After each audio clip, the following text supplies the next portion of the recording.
अस्सलाम वालेकुम दोस्तों। मैं एक नवा माइक आर्डर किया सी DJI एक कंपनी है बड़ी मशहूर माइक दी। ज़्यादातर जिन्ने भी कंटेंट क्रिएटर्स ने ना ਜਿਹੜੇ ਵੀਡੀਓਜ਼ ਬਣਾਉਂਦੇ ਨੇ ਉਹਨਾਂ ਕੋਲ ਇਹ ਹੀ ਮਾਈਕ ਹੁੰਦਾ ਹੈ। ਪਹਿਲੇ ਇਹਨਾਂ ਦਾ ਇੱਕ ਵੱਡਾ ਮਾਈਕ ਹੁੰਦਾ ਸੀ, ਹੁਣ ਇਹਨਾਂ ਨੇ ਬਿਲਕੁਲ ਇੱਕ ਬਹੁਤ ਹੀ ਛੋਟਾ ਜਿਹਾ ਮਾਈਕ ਲਾਂਚ ਕੀਤਾ। ਇਹਦਾ ਨਾਂ ਹੈ DJI ਮਾਈਕ ਮਿਨੀ। ਅਤੇ ਅੱਜ ਮੈਂ ਇਹਦੀ ਅਨਬੋਕਸਿੰਗ ਕਰ ਰਿਹਾ ਅਤੇ ਤੁਹਾਡੇ ਨਾਲ ਸ਼ੇਅਰ ਕਰ ਰਿਹਾ। ਮੈਂ ਕੋਈ ਵੀ ਨਵੀਂ ਚੀਜ਼ ਲੈਣਾ ਜਿਹੜੀ ਕਿ ਮੇਰੀ ਵੀਡੀਓਜ਼ ਬਣਾਉਣ ਦੇ ਰਿਲੇਟਿਡ ਹੋਵੇ, ਮੈਂ ਲਾਜ਼ਮੀ ਉਹਨੂੰ ਸ਼ੇਅਰ ਕਰਨਾ ਵਾ, ਕਿਉਂਕਿ ਤੁਸੀਂ ਅਕਸਰ ਪੁੱਛਦੇ ਹੋ। ਜਿਸ ਤਰ੍ਹਾਂ ਮੈਂ ਦੂਸਰੇ ਲੋਕਾਂ ਕੋਲੋਂ ਸਿੱਖਣਾ ਵਾ ਅਤੇ ਬਹੁਤ ਘੱਟ ਇਸ ਤਰ੍ਹਾਂ ਦੀਆਂ ਵੀਡੀਓਜ਼ ਹੁੰਦੀਆਂ ਨੇ ਕਿ ਜਿਹੜੇ ਵੀਡੀਓਜ਼ ਬਣਾਉਣ ਵਾਲੇ ਬੰਦੇ ਨੇ ਉਹ ਆਪਣੇ ਗੈਜਟਸ ਵਗੈਰਾ ਜਾਂ ਮਾਈਕ ਜਾਂ ਕੈਮਰਿਆਂ ਦੇ ਬਾਰੇ ਸ਼ੇਅਰ ਕਰਦੇ ਨੇ।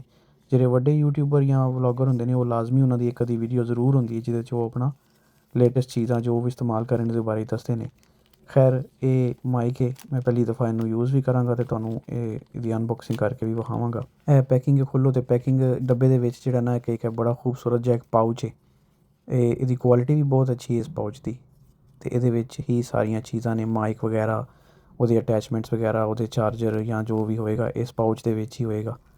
ਕੁਆਲਿਟੀ ਬਹੁਤ ਅੱਛੀ ਇਹਦੀ। ਇਹਦੇ ਵਿੱਚ ਹੀ ਨਾ ਮੈਂ 1 2 3 4 5 6 7 ਚੀਜ਼ਾਂ ਨੇ ਇਹਦੇ ਵਿੱਚ ਹੀ। ਇਹ ਸਭ ਤੋਂ ਪਹਿਲੇ ਮਫਿਨਸ ਨੇ, ਏਅਰ ਮਫਿਨਸ ਇਹਨੂੰ ਆਖਦੇ ਨੇ, ਜਿਹੜੇ ਕਿ ਹਵਾ ਦੇ ਸ਼ੋਰ ਨੂੰ ਘੱਟ ਕਰਨ ਵਾਸਤੇ ਯੂਜ਼ ਹੁੰਦੇ ਨੇ।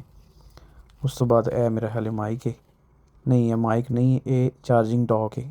ਮਤਲਬ ਇਹਦੇ ਉੱਤੇ ਲੱਗ ਕੇ ਮਾਈਕ ਚਾਰਜ ਹੋਏਗਾ ਮੈਗਨੇਟਿਕਲੀ। ਅਤੇ ਇਹ ਇਹਦੀ ਬੜੀ ਅੱਛੀ ਕੁਆਲਿਟੀ ਦੀ ਇੱਕ ਵਾਇਰ ਹੈ ਜਿਹੜੀ ਕਿ ਚਾਰਜਿੰਗ ਵਾਸਤੇ ਯੂਜ਼ ਹੋ ਸਕਦੀ, ਯਾਨੀ ਕਿ ਟਾਈਪ C ਹੈ।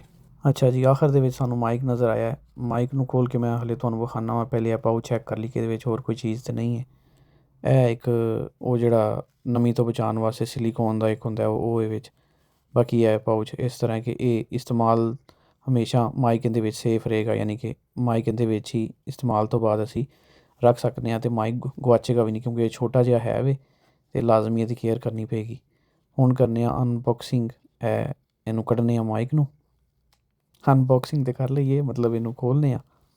ਇਹ ਜਨਾਬ ਬੜਾ ਪਿਆਰਾ ਜਿਹਾ ਕਿਊਟ ਜਿਹਾ, ਇਹ ਇੰਝ ਹੀ ਲੱਗਦਾ ਕਿ ਹੁਣੇ ਇਹਨੇ ਹੱਥ 'ਚੋਂ ਤਿਲਕ ਕੇ ਥੱਲੇ ਡਿੱਗ ਜਾਣਾ, ਲੇਕਿਨ ਇਹਦੇ 'ਚ ਆਵਾਜ਼ ਦੀ ਕੁਆਲਿਟੀ ਬਹੁਤ ਅੱਛੀ ਰਿਕਾਰਡ ਹੁੰਦੀ ਹੈ। ਇਹ ਸਾਈਡ 'ਤੇ 2 ਬਟਨ ਨੇ, ਇਹਨਾਂ ਦੀ ਕੁਆਲਿਟੀ ਵੀ ਬਹੁਤ ਅੱਛੀ ਹੈ। ਬਟਨਾਂ ਦੇ ਵਿੱਚ ਹੀ ਬਹੁਤ ਜ਼ਿਆਦਾ ਫੀਚਰਸ ਵੀ ਮੌਜੂਦ ਨੇ। ਅਤੇ ਇਹਦੇ ਪਿੱਛੇ ਜਿਹੜਾ ਨਾ ਇਹ 2 ਤਰੀਕੇ ਦੇ ਨਾਲ ਅਟੈਚ ਹੋ ਜਾਂਦਾ। ਇੱਕ ਹੈ ਮੈਗਨੈਟਿਕਲੀ, ਯਾਨੀ ਕਿ ਤੁਸੀਂ ਇਹਨੂੰ ਸ਼ਰਟ ਦੇ ਨਾਲ ਮਕਨਾਤੀਸ ਦੇ ਨਾਲ ਵੀ ਚਿਪਕਾ ਸਕਦੇ ਹੋ। ਦੂਸਰਾ ਇਹਦੇ ਵਿੱਚ ਹੈ ਇਹ ਵੀ ਲੱਗੀ ਹੋਈ ਹੈ, ਕੀ ਇਹਨੂੰ ਆਖਾਂਗੇ, ਜਿਹੜਾ ਕਿ ਕੁੰਡੀ ਕੀ ਇਹਨੂੰ ਆਖਾਂਗੇ, ਬਹਰਹਾਲ ਸਮਝ ਤਾਂ ਗਏ ਤੁਸੀਂ, ਵੇਖ ਕੇ ਸਮਝ ਲੱਗ ਗਈ। ਮਾਈਕ ਨੂੰ ਮੈਂ ਔਨ ਕੀਤਾ, ਇਹ ਹੁਣ ਪੇਅਰਿੰਗ ਮੋਡ ਦੇ ਉੱਤੇ ਵੀ। ਇਹਦੇ ਵਿੱਚ ਦੋਨੋਂ ਸਾਈਡ 'ਤੇ ਲਾਈਟਾਂ ਨੇ। ਇਹਦੇ ਵਿੱਚ ਜਿਹੜੇ ਮੇਨ ਫੀਚਰ ਨੇ ਨਾ ਉਹ ਇਹ ਨੇ ਕਿ ਇਹ ਬਲੂਟੁੱਥ ਦੇ ਜ਼ਰੀਏ ਮੋਬਾਈਲ ਦੇ ਨਾਲ ਵੀ ਕਨੈਕਟ ਹੋ ਸਕਦਾ ਹੈ, ਮੁਖਤਲਿਫ ਕੈਮਰਿਆਂ ਦੇ ਨਾਲ ਵੀ ਕਨੈਕਟ ਹੋ ਸਕਦਾ ਹੈ।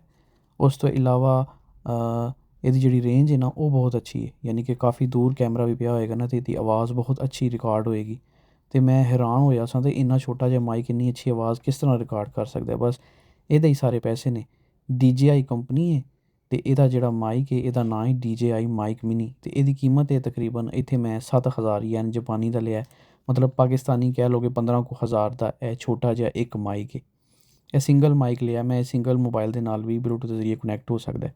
ਇਹ ਜਿਹੜੀ ਚੀਜ਼ ਮੈਂ ਵਿਖਾ ਰਿਹਾ ਤੁਹਾਨੂੰ, ਇਹ ਇਹਦਾ ਚਾਰਜਿੰਗ ਡੌਕ ਹੈ, ਯਾਨੀ ਕਿ ਇਹਦੇ ਵਿੱਚ ਟਾਈਪ C ਕੇਬਲ ਲੱਗੇਗੀ ਜਿਹੜੀ ਕਿ ਇਹਦੇ ਉੱਤੇ ਮਕਨਾਤੀਸ ਦੇ ਨਾਲ ਮਾਈਕ ਅਟੈਚ ਹੋ ਜਾਏਗਾ ਅਤੇ ਮਾਈਕ ਚਾਰਜ ਹੋਏਗਾ। ਯਾਨੀ ਕਿ ਮਾਈਕ ਜਿਹੜਾ ਉਹ ਡਾਇਰੈਕਟ ਟਾਈਪ C ਦੇ ਨਾਲ ਚਾਰਜ ਨਹੀਂ ਹੋ ਸਕਦਾ। ਉਹਦੀ ਵਜ੍ਹਾ ਇਹ ਵੀ ਕਿ ਇਹ ਛੋਟਾ ਇੰਨਾ ਹੈ ਕਿ ਇਹਦੇ ਵਿੱਚ ਟਾਈਪ C ਦੀ ਜਗ੍ਹਾ ਹੀ ਨਹੀਂ ਹੈ। ਮਤਲਬ ਹੈ ਕਿ ਇਹਦੇ ਵਿੱਚ ਜਿੰਨੀ ਵੀ ਜਗ੍ਹਾ ਸਾਰੀ ਫਿਲ ਅਪ ਹੈ, ਉਹਦੇ 'ਚ ਕੋਈ ਬੈਟਰੀ ਹੈ, ਇਹ ਹੋਰ ਵੀ ਚੀਜ਼ਾਂ ਹੋਣਗੀਆਂ। ਇਹ ਹੈ ਹੀ ਬਹੁਤ ਛੋਟਾ ਜਿਹਾ, ਬਹੁਤ ਕਿਊਟ ਜਿਹਾ। ਅੱਛਾ, ਉਸ ਤੋਂ ਇਲਾਵਾ ਇਹ ਬੜੇ ਕੰਮ ਦੀ ਚੀਜ਼ ਹੈ, ਏਅਰ ਮਫਿਨਸ ਨੇ, ਯਾਨੀ ਕਿ ਇਹਦੇ ਉੱਤੇ ਲੱਗਦੇ ਨੇ ਜਦੋਂ ਅਸੀਂ ਬਾਹਰ ਤੇਜ਼ ਹਵਾ ਦੇ ਵਿੱਚ ਮਾਈਕ ਨੂੰ ਇਸਤੇਮਾਲ ਕਰਨੇ ਹਾਂ ਨਾ, ਅਤੇ ਹਵਾ ਦਾ ਸ਼ੋਰ ਛਾਂ ਜਿਹੜੀ ਹੈ ਨਾ ਉਹਦੀ ਆਵਾਜ਼ ਜਿਹੜੀ ਹੈ ਬਹੁਤ ਜ਼ਿਆਦਾ ਘੱਟ ਕਰੇਗਾ।